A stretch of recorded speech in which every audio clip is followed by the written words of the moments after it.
Are we going in? Okay, question. Collagen 1 and, did you do collagen 1 and 3 or collagen 2? 2 is what this is. So, because a lot of people tend to buy collagen, but they don't realize that they buy collagen 1 and 3, which in reality is it's good, but it's not as good. you know an interesting place, another way to get collagen in your body, and y'all might not, I knew this and maybe I should have been doing this all along and I really wasn't even thinking about it. Does anyone know? Eating Jell-O.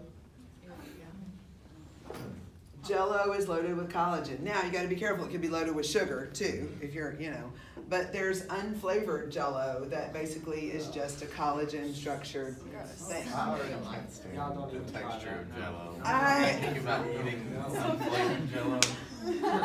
You don't know how bad my Achilles tendon hurts, so.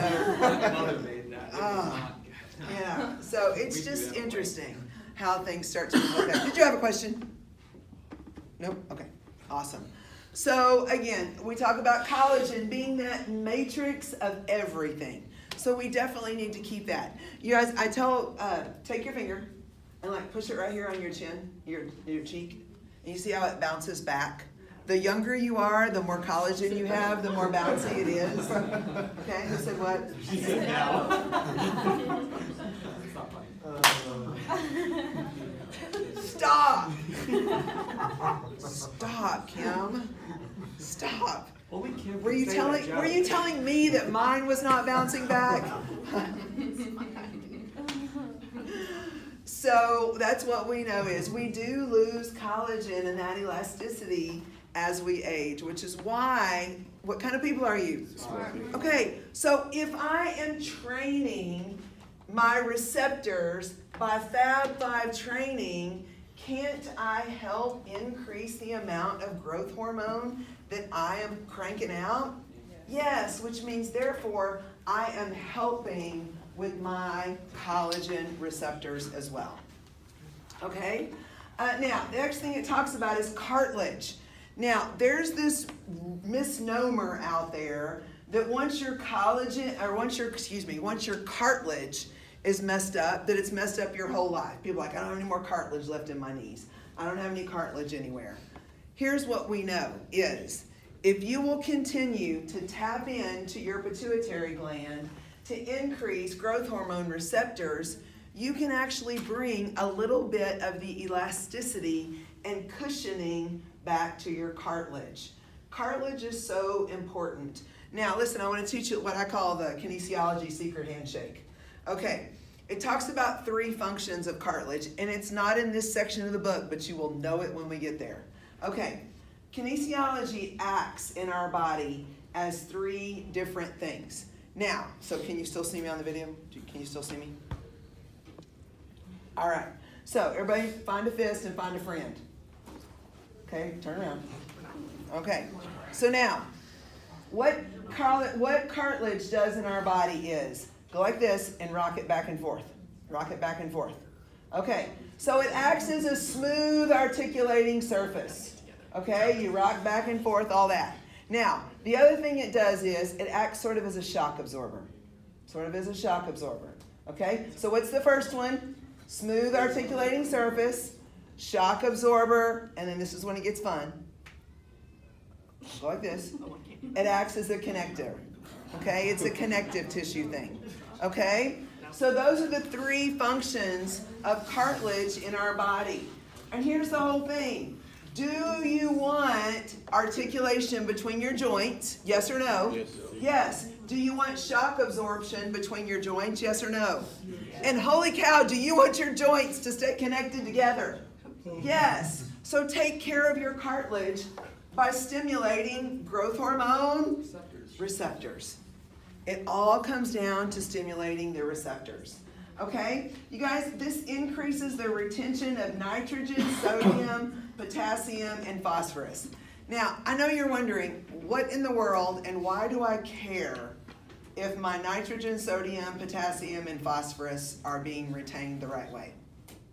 Wow, what in the world is that? Why is that important? Let's just start getting nice of your body. Yeah. There's these things called your electrolytes and all of the things. Yeah. So we want you guys, so this means that our pituitary gland, because of growth hormone, helps our kidneys be more efficient and effective. Guys, growth hormone is the bomb. It is so awesome, and we don't really think about it as much as we should, okay? And then the last thing, check this out, you guys, it helps with our immune system. You guys, proper levels of growth hormone help keep your immune system rocking and rolling. Remember what were we talking about when we talked about neuroendocrinology? Yes, why can't I say it today? Neuroendocrine immunology. Neuroendocrine immunology. Very good. That's why I've never messed up saying that before. Exactly. Spell that 10 times fast. So we see that this is so important to what we have going on. Now, here's what we know. Turn to page 79 and let's talk about a few more things about growth hormone. Okay? Now, this is whenever I got to get the good, the bad, and the ugly with you. All right. I'm in the left-hand column, right there at the top, on page 79. And it says various external factors, such as age. Okay, let's just be real. I used to be able to say I live with 3 people, now I live with 2. I'm going to change my whole story.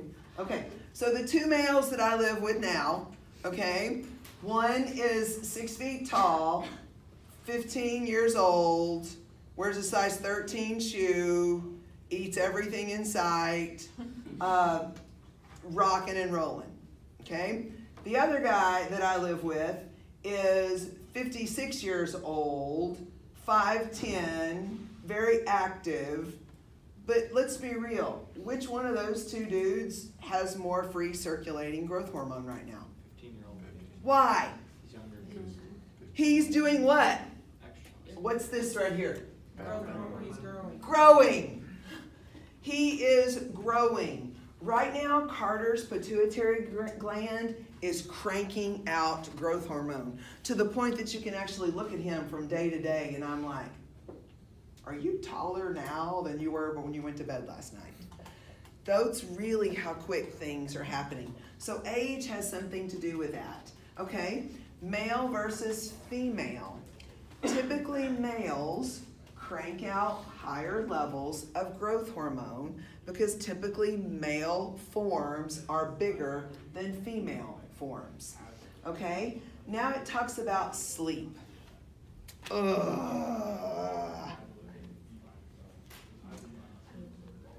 Other than first thing in the morning, we learned that testosterone levels are highest first thing in the morning, okay? Your body, your pituitary gland in particular, will crank out growth hormone when you are in REM sleep. When you are in that deep, rapid eye movement sleep, that's whenever your pituitary gland is sending the growth hormone to the scene. That's when it's repairing. That's when it's rebuilding. That's when it's restoring. And if we are not taking account of sleep as we should, we're not getting the benefits. You guys, athletes, you have to take your sleep as serious as you take your training. It is part of your secret weapon to success. You guys, they were talking about sleep this morning on the news, and I'm actually going to contact this person and actually find out where she got this stat. She said that one night with 5 hours less sleep, that is not deep restorative sleep, causes the plaque in your brain that is connected to Alzheimer's disease to be increased 50%. That's true. Something it's connected to Alzheimer's because like there's this process in your brain that it goes through like while you're sleeping. It like cleans out stuff in your brain. I mean, and they said there's a I took a screenshot. I went back and I took a screenshot of the TV this morning because I want to chase that rabbit. Because here's the whole thing. I've already told y'all I don't sleep well. Maybe that's why I don't remember anything anymore either. Maybe I have early onset Alzheimer's. But it's one of those things where that plaque that typically every night is like cleaned out, they're seeing that there's a big connection between people that don't sleep good and that have Alzheimer's. I got to change some habits because, man, I don't know about y'all, but Alzheimer's is scary to me. That is just a disease that is very, very, very scary to me. Okay, so nutrition matters. Why does nutrition affect growth hormone? The answer should be, Miss McKay, nutrition affects everything. Say it. Nutrition affects everything. Okay, so remember, if we're here rocking our anabolic chain, and we are consistently causing these insulin levels to be all over the place, the body cannot do growth hormone repair when it's simply trying to balance blood sugar levels. Hey guys, the pancreas. You know, I'm almost wondering, you know, people think about the important organs in our body, and I'd almost put heart, lungs, pancreas in order because we can change things if we'll start to do that. Okay? So we got to stop eating all the crap food. We just have to eat less of it. Stop. Okay? Now, here's the whole thing. I mentioned it a little bit, but I love it when y'all actually get to see things in print because that way y'all know that I'm not crazy. No, laugh. Okay. So here's the whole thing. You guys,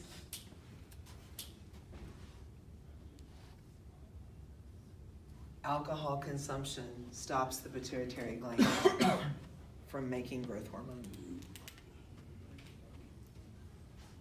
It just does. So that's why you have to really pay attention. So think about this.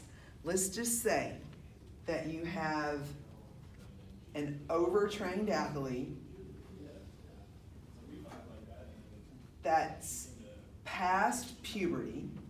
Okay? So when you get past puberty, what happens to your level of growth hormone? It goes down. So you have an overtrained college athlete, okay, that's not sleeping well, that's a female, that gets fatigued, and the only way they think that they're going to do better is to all of a sudden have that cocktail. That's the perfect storm for becoming what? Catabolically dominant. We have to think about these things.